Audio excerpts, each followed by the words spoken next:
Positibo ang naging reaksyon ni United States President Donald Trump sa pakiusap ng Ukraine na bigyan ito ng lisensya na gumawa ng anti-ballistic missiles. Ayon ito kay Ukraine President Volodymyr Zelensky. The production is in the United States. I raised the topic of licenses. I addressed it to President Trump. We need licenses to produce missiles. He was positive. Yes, I hope when President Trump is positive, I hope it's yes. Sa isang panayam matapos ang kanyang pakikipagpulong sa Group of 7 leaders, sinabi ni Zelensky na ipinakita niya sa mga ito ang ilang larawan ng mga napinsala na ng Russia sa Ukraine. Aniya, nangako ang mga ito ng suporta bukod sa pagpayag ng US sa produksyon nila ng dagdag na air defense missiles. Kasama sa inaprubahan ng grupo ang Winter Support Package at dagdag na pressure sa Russia sa pamamagitan ng sanctions. Lahat ng ito ay may suporta ng Amerika. And this is also a new step of understanding, of unanimity of this understanding. This is always was very important for me, that we see the war with open eyes and we recognize what Russians really are, what they did on our territory, such brutal things. But now everybody is recognizing that Russia Putin doesn't want to stop this war.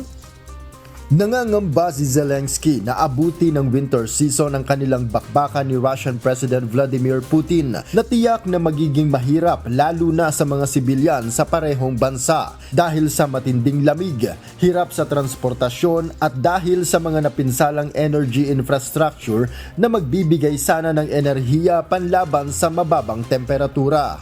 I think this is very important thing. Try to organize a meeting before the winter, and Russia has to know that we had terrible winter and they will have also not simple. So I think my proposition, dialogue. Sa kanyang pahayag naman, sinabi ni Trump na kung tutuusin ay wala silang anumang dahilan para manghimasok sa isyu ng Russia at Ukraine.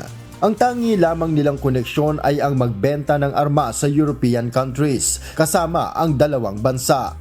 Gayunman, ayon kay Trump, hindi niya nais na libo-libong sibilyan at sundalo ang namamatay kada araw dahil sa kanilang gyera. Kaya susubukan niyang gawin ang pwede niyang magawa para magkaayos ang dalawa. It's not that. It has no impact on us other than we sell weapons. We're thousands of miles away. But the only reason I don't like to see 25,000 young people die every month. I mean, the whole thing is ridiculous. So, yeah, I'm going to do whatever I can. Kinumpirma rin ni Trump na mayroon na silang inisyal na usapan kaugnay ng pakikipagkasundo. Gayunman, naniniwala ito na kailangan makipag-usap ni Putin para matigil na ang gulo alang-alang sa mga sibilyan. Well, we have one, but we had a good meeting. Look, Russia should make a deal. Russia's lost tremendous amounts of people, and so has Ukraine. They just keep going, fighting, losing soldiers. They lose so many soldiers. This is not since World War II has anything like this happened. I settled 8 wars. This was the one I thought was going to be the easiest settled. Muling iginiit ni Zelensky ang kanyang panawagan kay Putin na makipag-usap na saan mang bansa nito naisin, bunsod ng pangangailangan. They have to make a deal as quick as possible. It's not Russia, it's not Ukraine. It's understandable why. So it can be Switzerland, it can be Turkey, it can be Middle East countries, it can be, I don't know, I'm not the president of the United States. I mean, it's up to president to do it, to organize, but I think USA also can be. Noel Polyarco, UNTV News and Rescue. Diyos ang aming sandigan, serbisyo publiko ang aming pinahahalagahan.